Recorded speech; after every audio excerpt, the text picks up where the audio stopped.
Setelah melakukan training center di Palembang, klub Sriwijaya FC melakoni TC di Ibu Kota Jakarta. Dalam TC hari pertama diikuti 24 pemain trial termasuk 2 calon pemain asing yang berasal dari Uzbekistan dan Prancis.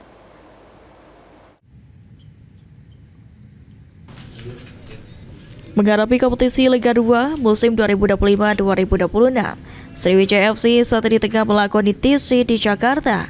Dalam TC yang dipimpin langsung oleh pelatih Ahmad Zulkifli, dihadiri oleh sejumlah pemain trial, termasuk 2 calon pemain asing Sriwijaya FC yang berasal dari Uzbekistan dan Prancis.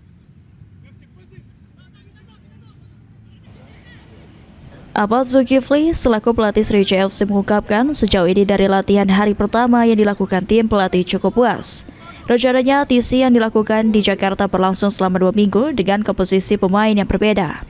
Ditambahkan oleh mantan pelatih Persipal Palu ini, cukup banyak pemain yang sudah berpengalaman ingin bergabung bersama klub Sriwijaya FC. Sangat banyak, kalau kita nggak bisa bendung, waduh sangat banyak sekali, makanya City masuk. Dan itu pemain-pemain yang memang sudah berpengalaman di profesional sih. Pemain asing berapa banyak yang kita teriak untuk sekarang ini ada 2 pemain asing yang trial dari Prancis dan juga dari Uzbekistan.